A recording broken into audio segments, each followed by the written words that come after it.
नमस्कार, मी आरती गिराडकर. मी ब्युटिशियन आहे. माझी अकॅडमी आहे. माझ्या अकॅडमीची सीईओ आहे मी.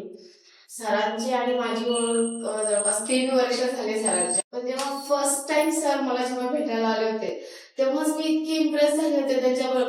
पाहिलं तर एका बिझनेसच्या बाबतीत आमचं बोलणं होतं, पण ते बोलत बोलत सरांकडून मला इतकं नॉलेज मिळालं होतं ना की म्हणलं येस, म्हणजे काहीतरी शिकायला. आणि मला फार आवडतं कोणापासून जर काही शिकायला मिळतं ना, त्या लोकांशी नेहमी कॉन्टॅक्ट मध्ये राहणं. माझं मुद्दाम त्यासाठीच आले की म्हटलं नाही. तर आजचा जो टॉपिक सरांनी घेतला ना, की तिथेच क्लिक झालं की नाही येस. कारण माझं काय झालेलं आहे, अकॅडमी पण आहे, सलोन पण आहे, लेडीज सलोन पण आहे, युनिसेक्स सलोन केले, हे पण करते, ते पण करते, ते पण करते.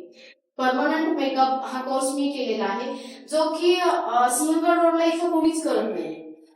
पण ते फोकस मी नाही केलेला. आता जे सरांनी सांगितलं की एकच गोल ठेवा, ते तिथं बसूनच आता क्लिक झालं की म्हटलं नाही, आपण सलोनकडे लक्ष देतोय, अकॅडमीकडे लक्ष देतोय. जे गोल आहे मला, जे अचीव्ह करायचे, जे माझं इथं नाव करायचंय मला, तर ह्या थ्रूच होणार आहे. की मग ते आता मी ठरवलं की नाही, आता जे मी परमनंट मेकअपचा केलेला कोर्स आहे त्याची गरज आहे बऱ्याचशा लेडीजला, की 20 इयर तुम्ही बॅक येता, म्हणजे आम्ही इतकं सौंदर्यात त्यांच्या भर पाडू शकतो. आणि परमनंट ते पण. आता बऱ्याचशा लेडीजच्या आयब्रो विरळ आहेत किंवा नसतातच आहे, तर आम्ही त्या इतक्या नॅचरल पद्धतीनं करून देतो.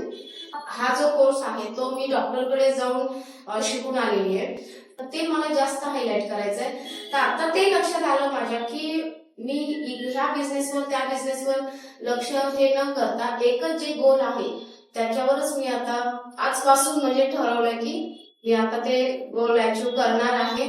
आणि नक्कीच सरांना पण प्राऊड फील होईल की चला मॅम माझ्याजवळ येऊन शिकून गेलेले आहेत, त्यांनाही अभिमान वाटेल की आपल्या स्टुडंटने एवढं हे केलेलं आहे. Thank you sir.